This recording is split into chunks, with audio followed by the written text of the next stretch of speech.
because UNEP basically is just an agency under the Ministry of Education. So that's why we had to wait for the official and the broader calendar from the Ministry of Education. And originally there was a thinking that maybe the UCE, USCE and PLE would be done in June, July for the financial year. And it was a bit worrying to us as well. But we thank God that eventually it was worked out with stakeholders, and it was agreed that we shall have the final examinations in October, November, December, which has actually always been the schedule. So that means our learners are going to have enough time to do their study, to do their learning, and also to do the private reading. And then the parents as well will also have enough time to do plan. If you notice, we set the time for the registration of candidates begins in February. We set 4 months for registration of candidates. That is February, March, April, May. That's the normal registration. So, and while we're sharing all this, we want all stakeholders to be aware and know their responsibility, know their bit. We want the parents to start planning and know, yes, I need to plan for registration for during this period. But we also realize that there are people who may fail to register during the normal season, during the normal set time of February to May. So we also give them an extra 1 month of late registration. However, that attracts a surcharge of 50% and 100% depending. But we don't want to get to that. And then the other thing is that we also have the learners who are under the universal government, universal education system. That is the UPE for primary, USE for secondary, and that is for UCE, and UPOLIT for A-level candidates. We want to encourage the head teachers out there who are managing these schools. Please go ahead and register them and send us the information, because there's no need to wait for the registration fees. For the rest, we understand the parents have to work around getting school fees, the requirements, and then the registration fees. But then for those who are under the Universal Education Program, we want to ask you to please register right now. Send in the information. All you need is to get the details of the candidates, their photographs, clear photographs with high resolution, and then and upload it on the portal. Get their details, get the date of their birth details from the birth certificates. And here we also want to urge the parents, please get the birth certificates of your children. You may say, how is this relevant? This is relevant simply because it affects you're setting a destiny for your child.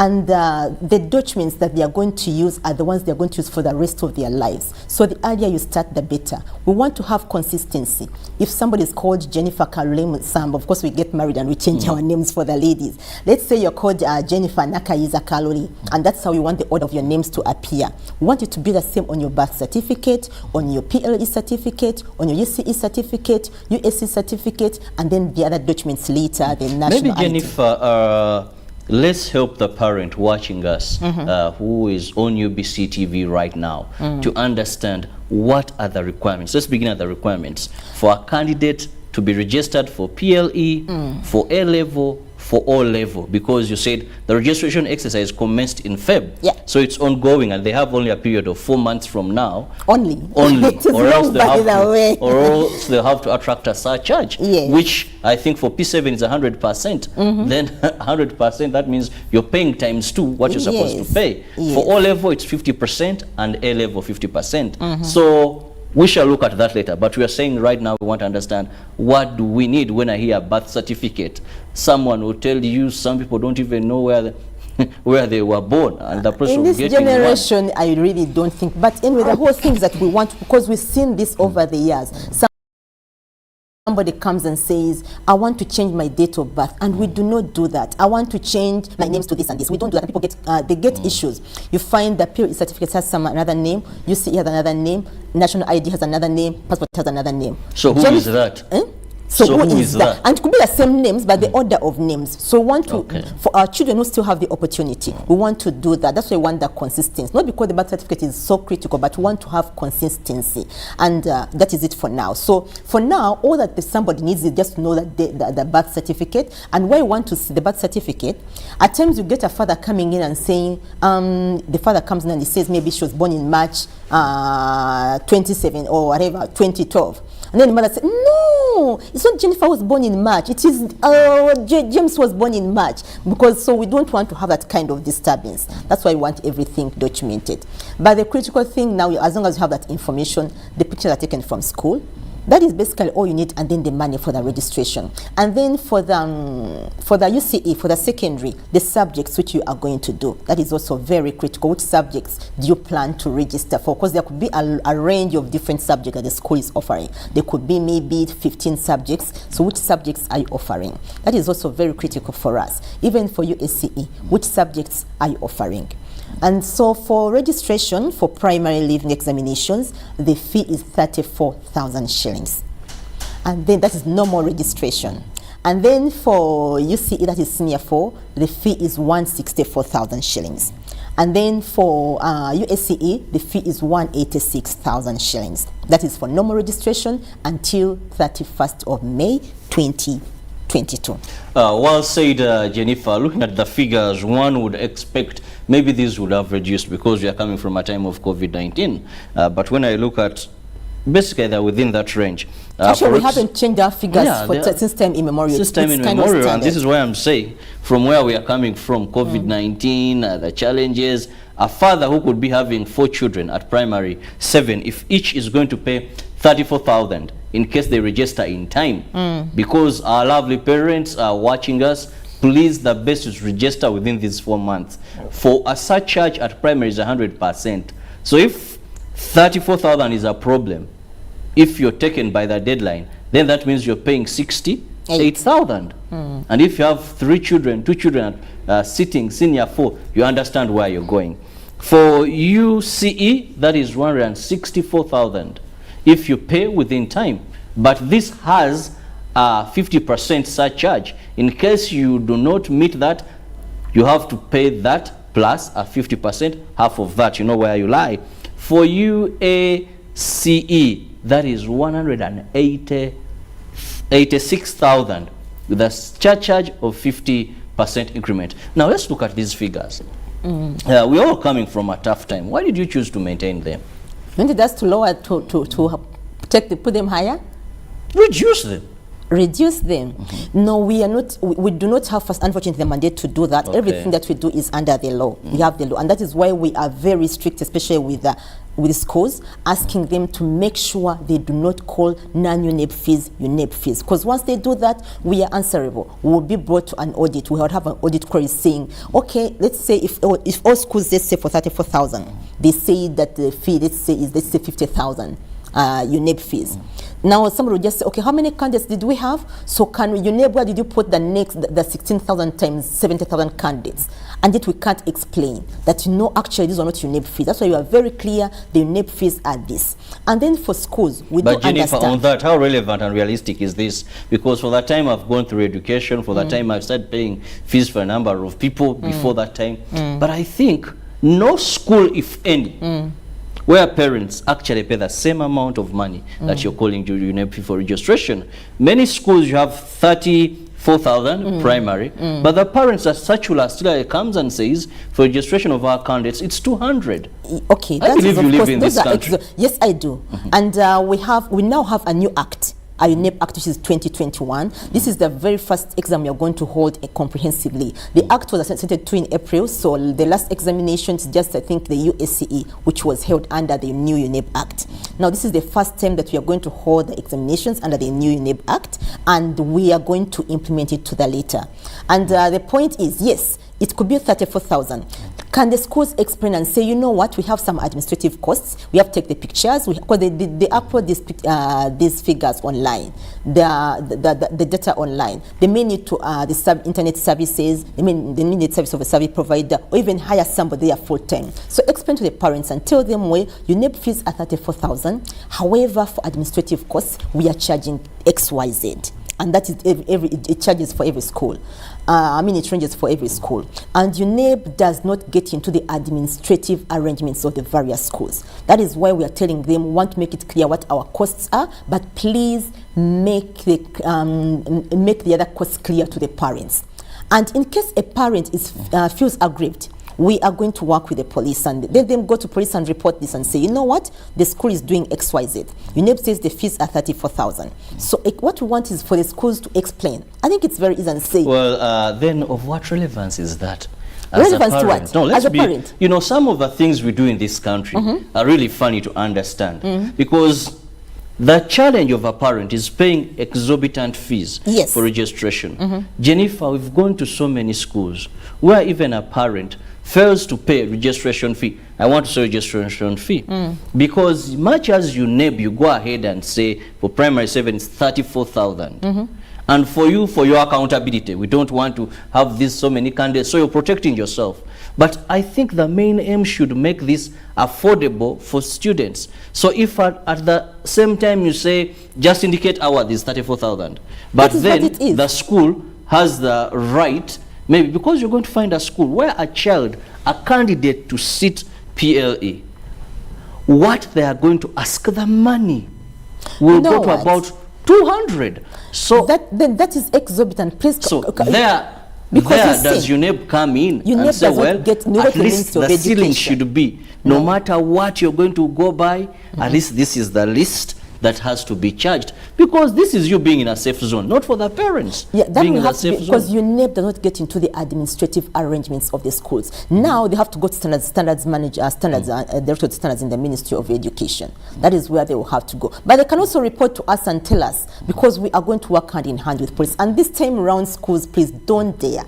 Don't dare, because you don't want to be a culprit of this, honestly, I tell you. Because the charges are really high. You can be imprisoned for 10 years for just doing that. You can be imprisoned for 10 years, or you pay a fine of equivalent. It says the law says 2,000 currency points. That's like 40 million shillings. And then you also pay back the students. You really don't want to get into that. Let's go to another area when it comes to examinations where there is a problem. This is where we see students turn up believing they are going to sit exams. They paid registration and they're told sentes amwebazilia, literally meaning while you're conned. So what yardsticks have you put in place or stop gaps towards this? Yeah, that's just another thing that we have worked on in our new act, UNEP Act 2021. Under this act, it is a requirement for the head teachers to display the registers of the candidates or the slips of the candidates. And we are giving ourselves time between, let's say, the end of the late registration, which is June, and then after June to August. By that time, UNEP would really would have cleaned our house and know these are the candidates that we have. So we send it back to the schools, and then the schools should be able to display the registers that UNEP has. And we are given a period of 60 days, those are 2 months, that is from August 1st to September 30th. We want to encourage all the parents, the candidates themselves, including stakeholder district inspectors of schools, especially for primary leaving examinations. Please go to these schools and check out. The schools are supposed to display in a clear place, a place where everybody can access, maybe at the gate, at the notes board. So everybody should go and see, have I been registered? If I've been registered, are my names written correctly? And are the spellings correct? Date of birth. We always have a challenge of the dates of birth being interchanged. Let's say today is not a good day. Let's say like 3rd June 2022, and then somebody can say 6th March 2022. The order that UNEP uses is date, month, and year. Date, month, and year. However, in case there's a mistake in that, please send all those anomalies. Spellings, date of death, date of birth, year of birth. What else is very critical? The pictures. At times you find that somebody's picture, because they're using a survey provider who just comes in and maybe they are saying names like Grace, when Grace is a male, and actually put them on a female. Even in the pictures, my picture can be interchanged for your picture. So we want all that to be cleaned. So we hope that within 2 months, these people should have been able to clean up their registers, send us the details, the anomalies, what we need to change. And after 30th September, we shall assume all the information available is correct. So we should not have such cases of saying, I registered and my name did not appear. That's why we are trying to. Jennifer, we are in a .com era. And even if I wanted to buy a car, I can simply do this here or get an air ticket. So for that, how is UNEP moving to that direction? Because I think for me, a parent, I would enjoy where I can just type Gavi David Sentongo School, and then I'm shown that yes, this child registered in such a school, the index number is this, and all the details. So If I do that and the system doesn't bring out that, then I know there is a problem. You're going to, we also have an SMS system. Usually when results come out, many parents or many stakeholders receive their information using the SMS, because we know at least everybody can access the SMS. So we have an SMS system. Still after 30th September, parents can use their own phones to try and access that, to confirm that their learners have been registered. You need to know the index number of the candidate. So you will type reg, as in REG, then you leave some space, then type the correct index number of the candidate. This should have the first set of the should have at least 4 digits, and then the next set of it is going to be 3 digits. And then you send to 6600. So the important thing here is to know the correct index number of the learner, and then you send to 6600. You'll be able to get those details and confirm if your learner has been registered or not registered. Very interesting. Any parent, you can get to do that. Now let's also look at an area. Our viewers later on, I'll be communicating how best you can give us feedback. I know my technical team is working on that in a minute or so, because we know there are so many questions regarding exams, and more so when we look at national examinations under UNEB. But you've rightly talked about how one can change. There happens to be this issue of centers. As UNEB, we need you to clarify on this. This is where fleecing happens. You find a school that doesn't have a center number. So these candidates are in this school, but then they will travel to another destination to have their exams. So let's understand, what is the mandate of UNEB here? Because sometimes we've heard, we don't have a center, we have candidates. Then you're told there were issues as they were transferring them to the other center. As the body that follows and handles examinations, first, is this something we should still have in the 21st century, where a school is teaching up to a candidate level and they don't have a UNEB center number, but then those children can carry out exams? Well, it is possible, reason being that there are various reasons for having centers and not centers. Right now we have an exercise going on for the validation of centers, and well, some of the things we look out for is the space that you have. How much space do you have? If it's like UCE, do you have enough laboratory service, enough laboratories? Do you have what it takes? Do you have enough qualified teachers and all that? So as UNEB, first of all, what we do is that we give these people centers. However, at the district level, the district inspectors of schools are responsible to monitor and establish and say, where can these centers sit? Where can these people sit? Because you may find that in a school, for instance, the school has a number by the Ministry of Education, but for some reason they do not qualify it for a UNEB center number. But we can't stop learners from studying from there, so they can study from there, and they make an arrangement to go to school X, and we can have the district officials arrange for that and say, for this sub-county or for this parish, candidates are going to sit at this place. As long as they notify UNEB, there's no problem with that, and it can be done quite well. It can be done. We can make a good arrangement for that. The other thing is that at times you find that we have private candidates who need to. Who don't study. For instance, if an adult like me, for instance, wanted to go and sit either UCE or USC, even PLE, I do not have to go to class and study with these people. So you can register as a private candidate, and then we get some neutral place like a hall where you can be able to register from. So as long as we are notified, we know at Center X we have learners who are coming there from these 3 different schools. They are going to sit there. We'll come and check out the space and confirm that indeed this center can accommodate this number of learners. Well, Jennifer, I also want us to talk about this migration due to exams that happens, where a candidate is born in some other region, or they're studying in some other region. There's that assumption that if a born of Kampala leaves and migrates maybe to a rural area, they get fair marking from UNEB. They are considered well marking. So throw more light on this, because right now we've had parents, then the child has been to this school. No, they'll be undermarked. And you remember when we had urban schools, that is, I think, 3 years back, when some of our urban schools didn't perform as expected. You remember when they went to court, some got a remarking. You remember what happened. So now parents have that assumption. Let them study in Kampala. When examinations go register them to a rural school, for fair marking. Yeah, fair marking. That is, I don't know where that notion came from. It is quite unfortunate. People think that UNEB actually has a way of, favoring, I don't know, maybe the underprivileged Remember the schools. sub of Good Hill, they said we cannot have these few D's. No, we're undermarked. We trust her. That is why we have, now what happened that right now we have what we call the random, the random numbers. Those random numbers, they apply to the candidates and they also apply to the schools. Now when the examiners come, let's say examiners of mathematics have come in, they're going to be given a pack of scripts to mark with random numbers. You will not even know which district this one is, which school this one is, or which candidate this one is. You won't even know which one is yours because they are random numbers, and these are given instantly by UNEB for every paper. So you can't cram and say the random number for Kampala is 002, or you can't cram and say the random number for mathematics is 26 or something like that. It's different for each school, for each center, and the district one may be maintained. So, and that's one of the reasons why we came up with that system, to try and make the whole exercise more credible and anonymous. Because remember, our mandate is to conduct valid, reliable, and equitable assessment of learners' achievements. So in everything that we do, we ensure that we have equitable measures that will ensure that what we do is equitable. We have equal measures put in place, and that what we do is also valid.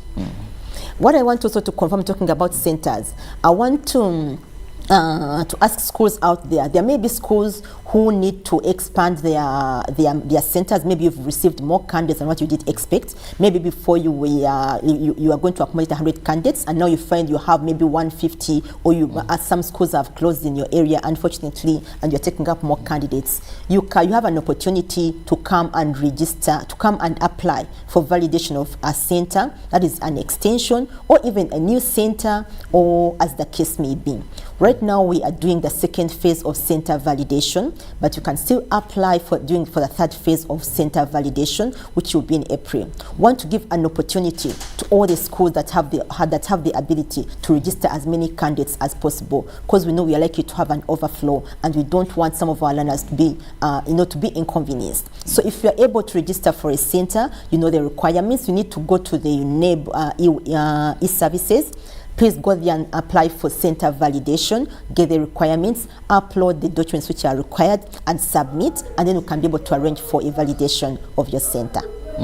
Jennifer, US time is not so much on our side, but I want you to throw more light on free registration for those in government schools, because we know that we always have crafty Ugandans, smart Ugandans, if I may call them. So let's get to clearly understand, when we talk about private institutions paying and these government-aided schools, or UCE, for example, most of the universal secondary education institutions are kind of private. There's that private-public partnership. So we need to throw more this knowledge on this issue as well. Thank you so much. Yes, where we have the private-public partnership, it is very clear. First of all, the records are very clear that in school X, much as let's say in Radio Uganda Secondary School, it's a private school. However, we have 20 universal students or something like that. It is very clear. The records are very clear. So you register them that way. However, there's a tendency of some teachers trying to get maybe in, and they get the money from the parents, by the way,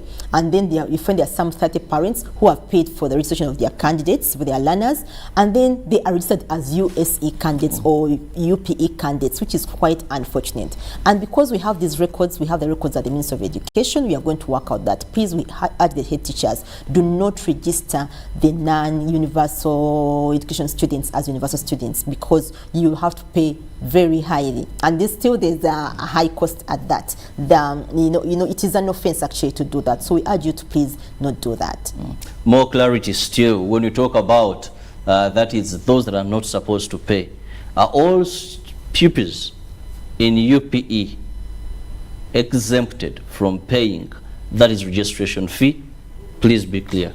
Yes, as long as a candidate is a UPE student, is a USE student, or an UPOLET student, they're exempted from paying registration fees. Not that it is free of charge for them, but the government of Uganda pays for them, so you do not have to pay. I need to clarify, there was something that came up during about the issue of the candidates of 2018-2017.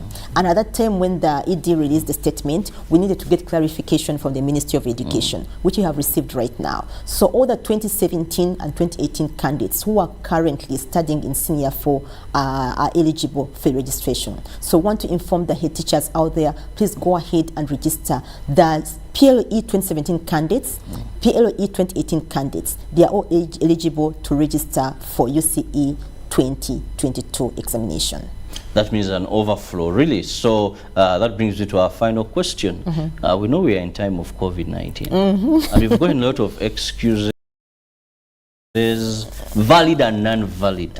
This time around, much as you know there is spacing, avoid what we hear, copying or cheating. How are you factoring into this, even right from the registration, that people can know, not to wake up one day, a center as big as this room, meant to accommodate maybe with the spacing of 100 people, and now you have an overflow, you almost have 2 P7s. Those were, so how are you factoring in this, or what should the schools, those registering, factor in as they carry out this exercise in terms of COVID-19? Yeah, we are going to have, of course, all the SOPs that were observed. Fortunately, we've had this, we did the previous examination in a tight COVID situation, and the schools really were compliant with all the SOPs, and then the spacing of 2.5 meters. It was quite a challenge, but the beauty about this is that we only had candidates at school that time, so they were able to use the various classrooms, the various halls. Of course, where it gets tricky for us as UNEP, that means you're going to have more invigilators, because if you had one hall and you had 2 or 4 invigilators, you're going to have maybe 3 halls, and you're going to have more invigilators. And that is why we have an extended period of validation centers. We want to know how much space do we need, how many, and when you're filling in that form for application, you kind of indicate clearly, so we get to know how many halls do you have, so we get to know how big are the halls, so we know, like in hall, because there are some big halls, there are schools around, some schools have gone to, and the hall is too big, it even hurts the eyes. You need to be so many of you to do the scouting. That is the planning that we need. So we need to know all that, and that is why we are extending the validation exercise. We're having 3 phases of validation to make sure that we clear all that. And we think that by April, the schools really should have a clear view, a clear idea of how many candidates they're going to have at that center at that time. So we want to urge all the head teachers, the schools out there, the information you're giving us forms the basis for the successful conduct of the examination. We need to know how many candidates we are going to have at each level. We need to know how many centers that we are going to have, how big they are at your center, how many halls are you going to have, how big are they, how many learners are going to be there, what is the spacing like, so that we plan accordingly. Most likely we are going to have to double everything, the invigilators, the scouts, and of course even the candidates, which is good, because we want the learners of this country to really study and have an opportunity. And something that is dear to my heart, I want to encourage the learners out there, the young girls who may have become pregnant during this season. Please, let's support them to come and register for the examination. This is the only opportunity that they have, because they may not be able to come back and study. So if you know a learner, even if she's currently pregnant or she is breastfeeding, because we've been given permission by the Ministry of Education, now our role as the adults, as the elders around, is to support them. Let's encourage them to have a good future. Let them please come and register for the examination. And around for the time of studying, we think that the schools can be able, to work around with the communities, with the parents, and give them a conducive environment. For those who will be pregnant or who will be breastfeeding, UNEP gives you an extra 45 minutes, because we realize that they are special needs education learners, not because we condone pregnancy or early pregnancy, but because we want to support them for this noble cause. I mean, don't want it to be like a double jeopardy. You are pregnant and not yet pregnant, and you can sit for your examination. So that is our bit, our contribution as UNEP. So please go ahead and register for the examination. Well, I want to thank you so much. That is Jennifer Karure Musamba, who happens to be the Public Relations Officer, Uganda National Examination Board, which is UNEP. Thank you so much for your time. Thanks for the invitation. Well, I just want to urge parents, guardians, that please pay in time the registration fee, as of UNEP. Registration commenced this very month, February, and you have only 4 months to ensure that you pay and your child or your student is registered. And these are the fee minus surcharges. Surcharge will come after the deadline has been met. So if you have a primary 7, that is finalist, that is PLE, 34,000 is what UNEB requires. And I want to emphasize this, 34,000. Whatever will be added will not be on the side of UNEB. But please, school owners, proprietors, be considerate. Let a child not miss their final exams simply because you're charging exorbitant extra fee. Now for UCE, that is a 16,000, no, that is 164,000. That is for senior 4. For senior 6 finalists, UACE, that is 186,000. Please pay in time, because the surcharges, for example, for PLE, you will have to double the money. That is 100% surcharge. For senior 4, that is 50%, and senior 6, 50%. Let's support the children of this country, and not forgetting, like she emphasized, the pregnant girls. Let's not give them double punishment. Let's ensure they come, we register them, and they sit for their exams. Have a lovely day. Happy Valentine's to all of you out there. Good morning.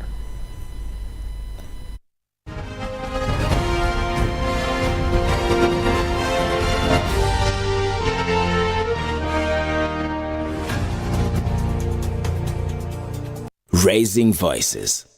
I feel happy when my mother spends time with me. I hope all mothers will like my mother. I want my mother to reach out all